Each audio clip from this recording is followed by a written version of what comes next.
Today's story is The Choice, Part 1 through 5, and video 1 out of 2, by Chris Castleberry. It was the most typical of Friday afternoons. Jack Thompson was pounding away at yet another revenue projection spreadsheet. From his corner office, he could hear the excitement that always filled the large sales floor when it came close to the end of shift on Fridays. There were lots of laughs, plans being made between colleagues to meet up at On the Border later that night for drinks, and some who were planning to get takeout on the way home and crash in front of the Netflix until they passed out. There were lots of ways people coped and reset from the stress of a week's work. Jack's favorite way to unwind was meeting up with some of the sales reps from Franklin Brokerage on Saturday morning for a few rounds of racquetball down at the country club, but that would all come later. There were still customer emails that needed response, employee timesheets to process for next week's payroll, not to mention this damned projection spreadsheet that seemed to be growing larger no matter how hard he plowed through it. Sorting and reporting this much data gave Jack a migraine, and he had a sneaking suspicion that his boss, Max Donaldson, the owner/CEO/biggest pain in the ass of Maxwell Sales Solutions, more than likely didn't even pay enough attention to these spreadsheets to know if there were inconsistencies or mistakes in Jack's work. Jack was almost convinced that right in the middle of percentages and averages, he could fill a few Excel blocks with Max Donaldson sucks, and it would never be caught. Max Donaldson had little to do with the actual running of his company. That was all on Jack's shoulders. Unless something went wrong, and then he wanted to start busting heads. While Donaldson was off on yet another Cozumel vacation on the company's dime, or shooting the breeze and tequila shots on a supposed sales trip, Jack Thompson was the guy keeping Maxwell's sales lined out and profitable. When he'd been promoted to senior vice president the year before, he was fully aware that he'd just become Max's personal slave, but the six-figure salary that came with the promotion was too good to pass up. So even as the uproar on the sales floor outside his office started to die out, and employees exited to a glorious 2 days off, Jack stayed behind at his desk. He heard them all pulling out of the parking lot, and then there was no sound at all. The sun started to set and cast dark golden rays of light onto his office walls, and before he knew it, the sky had turned pink, then purple, then black. It was 7:45 that evening before Jack gathered his briefcase and laptop. He'd never really take a day off, still answering emails and phone calls over the weekend. Turned out the lights, set the security alarm, locked the double glass entry doors, got into his jet black Lexus LC 500, and went home. Jack weaved his way through a labyrinth of city streets and traffic lights, before hitting the 610 bypass that would take him away from downtown Houston and toward Jacinto City, where he, his wife Madison, and their 2-year-old son Connor made their home. One day, they'd finally bite the bullet and purchase something bigger, maybe in the newly constructed Breckenridge Village gated community on the other side of the city. Their current home was still nice enough for people to consider the Thompsons privileged, not rich perhaps, but better off than most. A low growl came from Jack's stomach. He put a hand on it, remembering he hadn't eaten anything for several hours. But that was a quick fix. One phone call to DoorDash, and he'd have a hot order of Chili's pulling up in front of the house right as he was coming into the driveway. Madison wouldn't be home from her yoga class until after 9, and the babysitter would have already given Connor his dinner hours ago. In fact, the two of them were probably sitting on the couch right now, eating popcorn or ice cream sundaes and watching Paw Patrol. Jack placed his dinner order and ended the call, growing even hungrier as visions of Applewood smoked ribs and loaded mashed potatoes danced in his head. He was coming up on the interchange where I-10 meets 610 when his phone beeped and lit up. It was an email from the boss himself. He got off at the very next exit, pulled into a Shell station, and checked the email. Any other time, an email, even work-related, would have waited until he got home or wherever he was going. But Max Donaldson didn't email him very often, especially after hours. Something could be very wrong indeed. The email was short and to the point. "Let's do lunch tomorrow. My treat. 1 p.m. Brennan's." Jack quickly tapped out a reply. "I'll be there, sir." He sat his phone back in the middle console and stared out the windshield for a few seconds, wondering why the invite to lunch. He wasn't afraid of getting fired. Donaldson wouldn't take him to a restaurant to do that. It wasn't his style. Max was more the type to come into your office at the end of shift, after he'd suckered a full workday out of you, and fire you on the spot, and then pontificate for 10 minutes straight, outlining every little reason why your tenure at Maxwell Sales Solutions was coming to an abrupt halt. Jack shook his head, clearing his thoughts. A different notion popped into his head, his DoorDash order. He'd better hurry and make the last 10 minutes of his transit home, or else the driver might give up and leave Jack to eat a peanut butter sandwich for dinner. He pulled the gear shift into drive and continued on his way, once again lost in wonderment at exactly what it was Max wanted to tell him.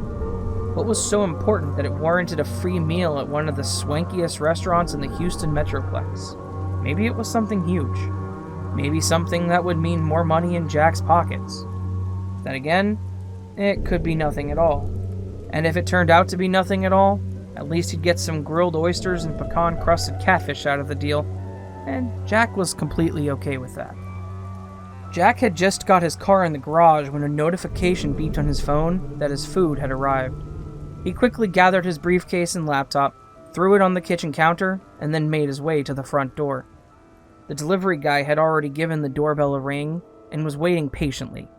Jack grabbed his dinner, thanked the driver, and took the time to tip the young man on the phone app before walking into the living room to find Connor and Samantha lounging on the couch. The little one had passed out next to her. "Hey, you can head out whenever you're ready," Jack said. Samantha looked up at him and smiled. She was a gorgeous girl, in her early 20s with bouncing red locks and a perfect body to match. Had Jack been one of those husbands, he would have laid on the charm and whisked Samantha away to the bedroom, while Connor napped on the couch and his wife was still 30 or 40 minutes from being home. And though Jack would be lying if he said that thought had never entered his mind, and that was a line he wouldn't dare cross.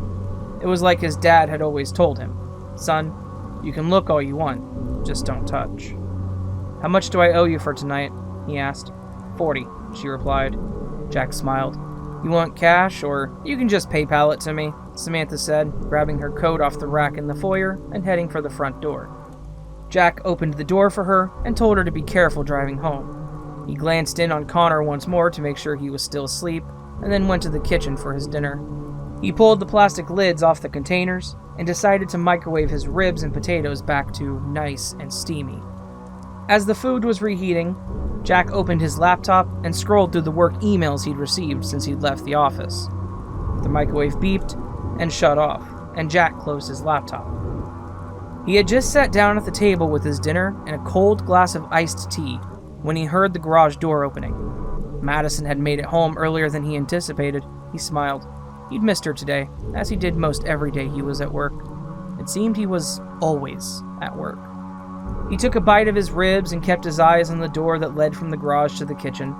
In just a few moments, his beautiful bride would walk in, still in her skin-tight yoga pants. They'd talk, share his ribs, and they'd put Connor to bed, get showers, and then he could have her as many times as he wanted.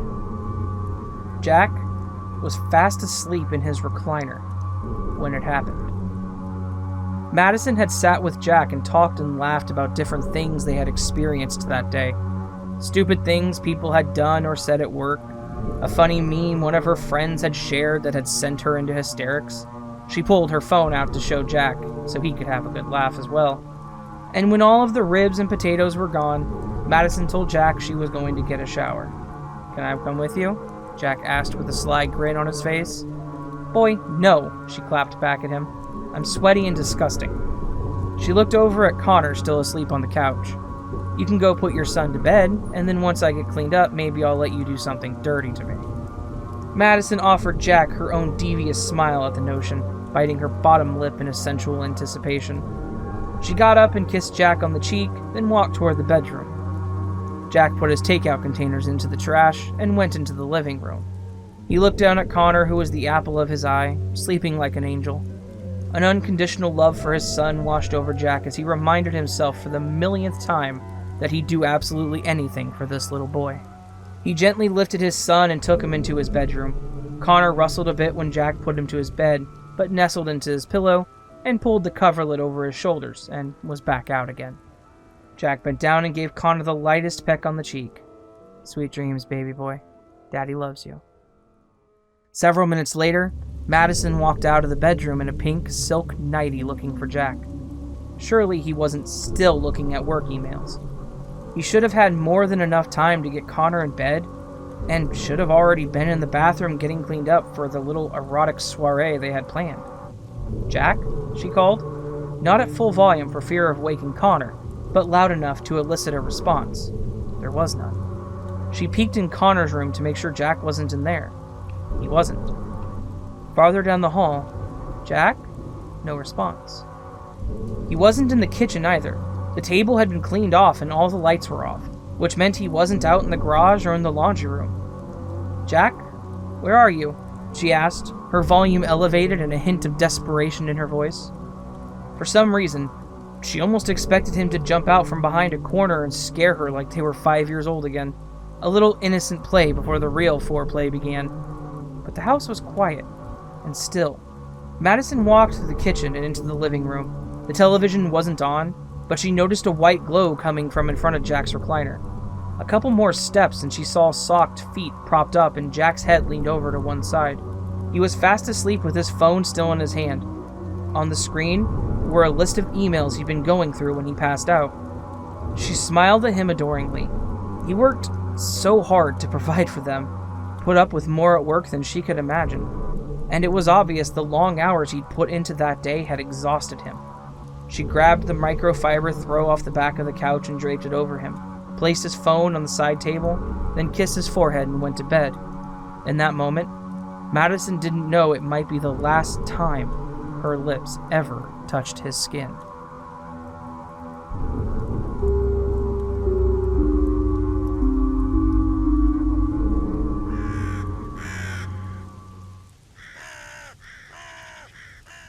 So that was The Choice, sections 1 through 5 by Chris Castleberry.